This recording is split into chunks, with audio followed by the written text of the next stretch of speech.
Other shows we have for you to enjoy at myclassicradio.net. The Avengers was most certainly not a household name in South Africa prior to the radio series. With no national television service until 1976, the mechanism simply was not present in the country to show television programs to mass audiences.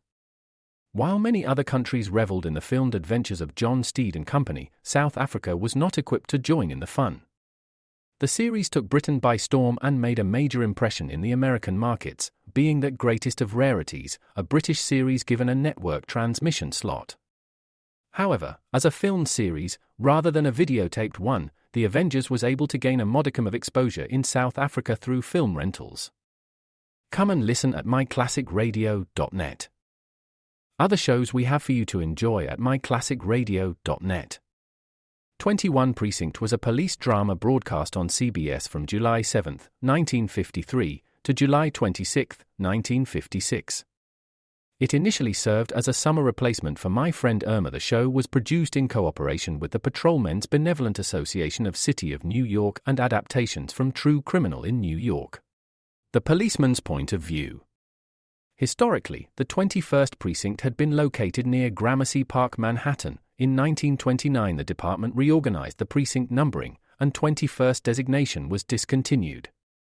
No such precinct existed during the run, nor does a 21st precinct exist.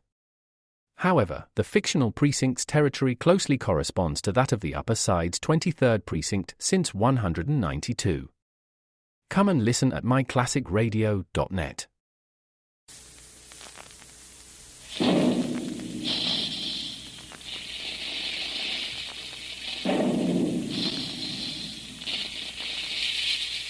Calling all adventure fans, calling all Dick Tracy fans. Stand by. Here comes Dick Tracy now.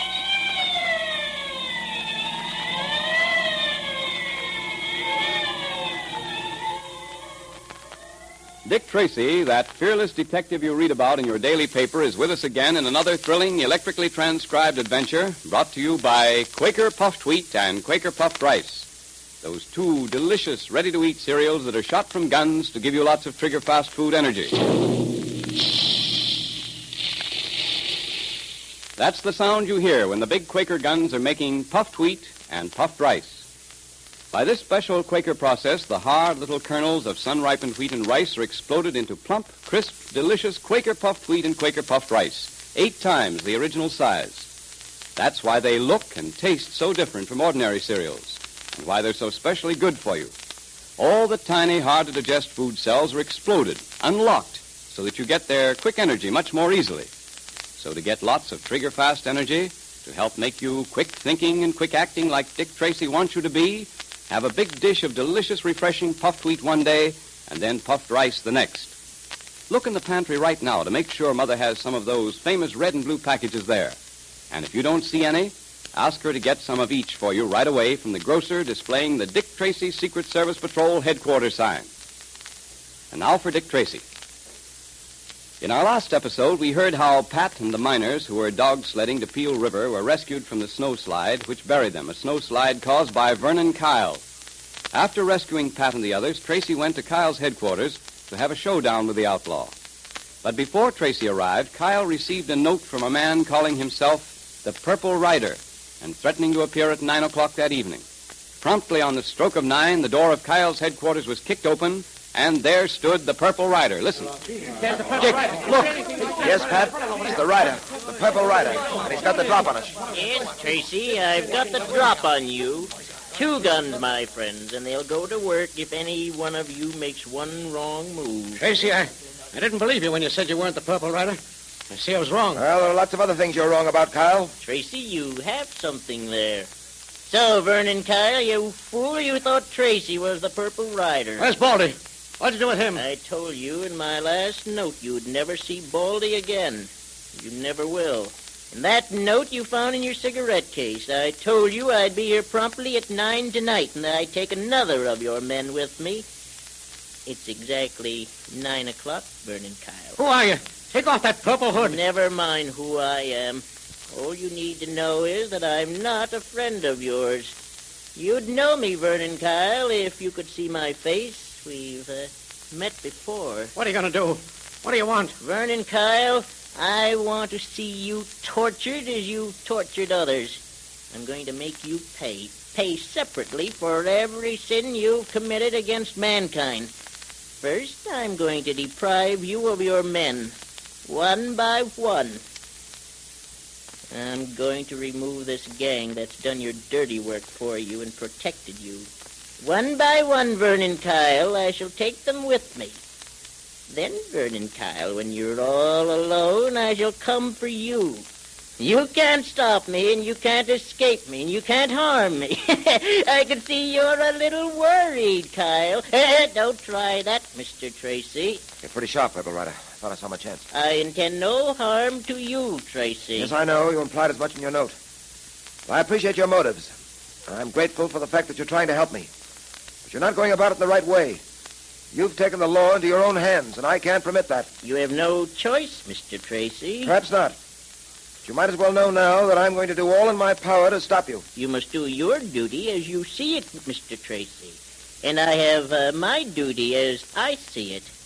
I'm going to rid the world of such people as Vernon Kyle and his outlaws. I said people. I meant Vernon. The world will be a better place without him, and you must agree to that, Mr. Tracy. Yes, I know, but... Then we have no quarrel that I can see. We both agree that Vernon Kyle and his men must be put out of the way. We only disagree in the manner of doing it. You can't get away with this. Whoever you are, I'll get you for it. Stop blustering, Kyle. You. What's your name? Me? Yes, you. Everybody calls me Bill. Well, Bill, how would you like to go where Baldy went to? Where did Baldy go to? You'll find out, Bill. And now, you're coming with me. No, listen. For the love of Pete, be reasonable. Bill, I can name many occasions when someone begged you for mercy, and you didn't give it. Someone who wanted to go on living as much as you do, but whose life served a better and more useful purpose. Say goodbye to your friends. You'll never see them again. You men, stop him. Don't let him get away with this. We'll see you lift your head to stop him. Nor will you. You men, take a look at Kyle now. Take a good look at the man you've been working for, and you'll begin to see Mr. Kyle in his real colors. Rather a bright yellow, I'd call it. All right, Bill, move. Listen, Move! Yeah, sure. Goodbye, gentlemen. I will call again very soon, Vernon Kyle, for another of your men. Farewell. Farewell. Look out, Pat. Let me go after him. Don't be a fool, Dick, and surely get Get out of my way, Pat.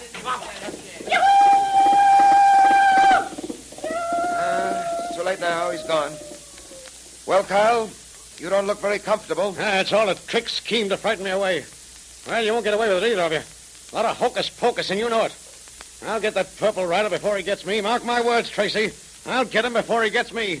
I wouldn't be too sure of that, Kyle.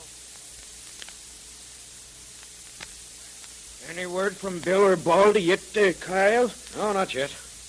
Looks like the Purple Rider meant what he said, all right. We'll never see him again, Baldy or Bill. Who do you think will be next? Stop that kind of talk. I tell you, Tracy's behind that Purple Rider trying to scare us into leaving town. Well, he's going to find out we don't scare that easy. What are you going to do? Tracy thinks he's got me buffaloed. Well, we'll see about that. He's having this Purple Rider pick us off one by one. We won't just sit around waiting to be picked off. Maybe we'll do some picking off ourselves. You mean you're going to... If Tracy can send someone around to capture people, so can I. Capturing Tracy may be too great a risk. Besides, he don't scare easy. He may have an iron nerve, but there's one thing he wouldn't be able to hold out against. And that's the kid. No, I don't Junior. get you, boss. Well, suppose we were to get hold of that kid, huh? Grab him while Tracy wasn't around. How do you suppose Tracy would feel then? What do you think he'd do? Gee, I don't know, boss. Well, I'll tell you. Tracy's crazy about that kid. If we held the kid where Tracy couldn't get to him, he'd do anything we wanted him to do. We'd be able to twist Tracy around a little finger. And that's just what we're going to do. And listen to me. Yeah, go on, Vern. You know that hideout up in the hills about 3 miles? You mean the one on the edge of the precipice? Yeah, that's the one. You're going to get hold of that kid, Junior, and take him up there. And you're going to keep him there till I tell you what to do with him. Sure, but how are we going to get a hold of that kid? That's simple. Every afternoon, Captain McKeon takes that kid out riding. I know, because I've seen them together lots of times. Well, now, this is what you're going to do.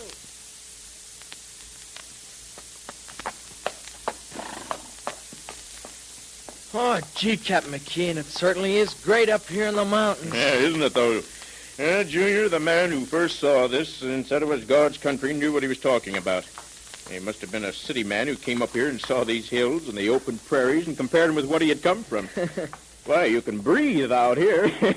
Well, there are lots of things about the city I like, too. Oh, yes, I suppose there are things a fella can like there, but... Here, look off down there. What a view, huh? The whole town of Pitchblende lying before you. Yeah. Those are the Pitchblende deposits over there, aren't they, Captain? Yeah, that's right. Say, tell me, Captain McKean, who first discovered radium? Well, as near as I know, it was first discovered by a Polish scientist, a woman named Curie, Madame Curie. Well, she and her husband worked years searching for radium, and they finally discovered it in the substance called pitchblende. Well, they discovered another substance in pitchblende, too, but you don't hear much about it, and yet it's just as important and just as rare. Well, what is that, Captain? Oh, it's a substance called polonium.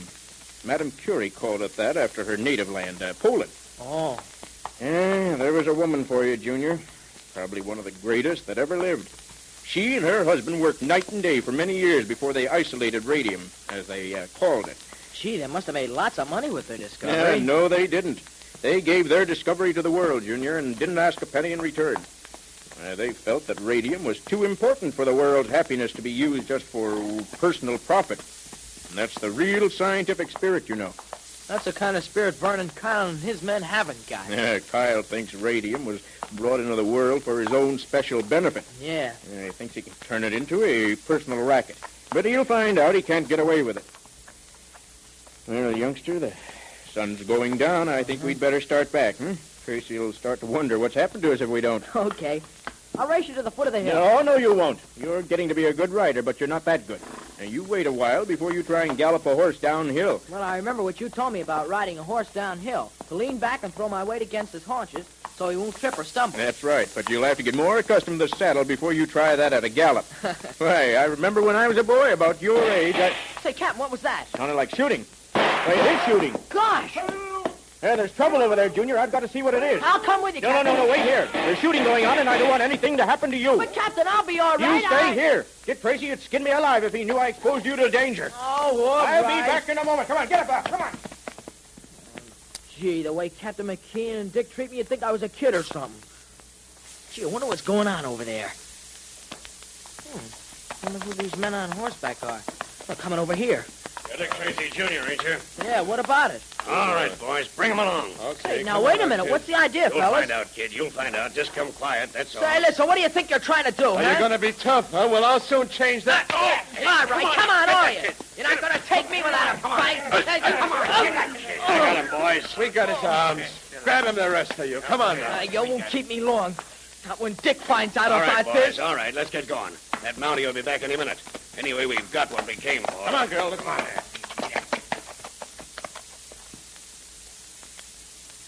With Junior captured by Vernon Kyle and his gang, the situation indeed has become desperate. What will be Tracy's next move?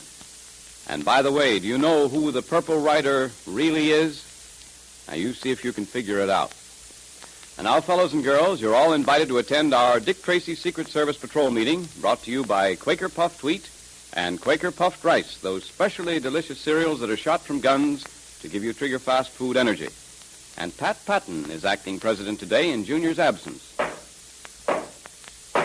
The meeting will come to order. And today, Dick Tracy has a special assignment for you patrol members. I'll read it to you. Listen.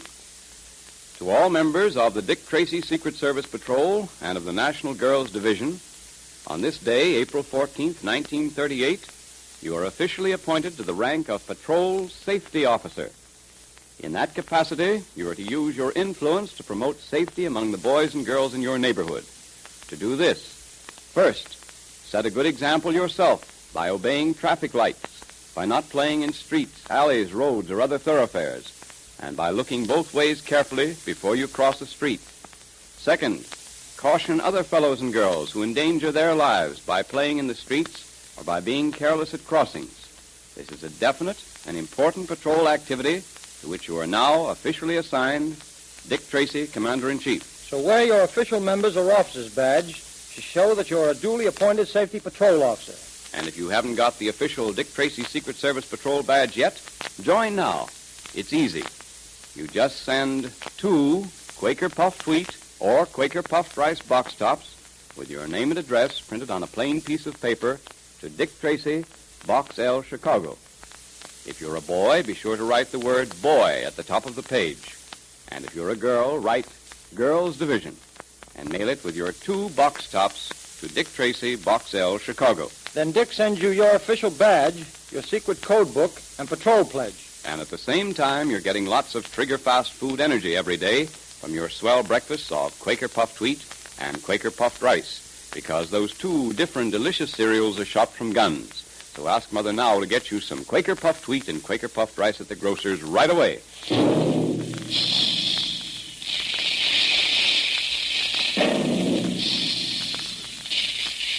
Calling all adventure fans, calling all Dick Tracy fans. Stand by for another exciting electrically transcribed Dick Tracy adventure tomorrow at this same time. There goes Dick Tracy now. That is all.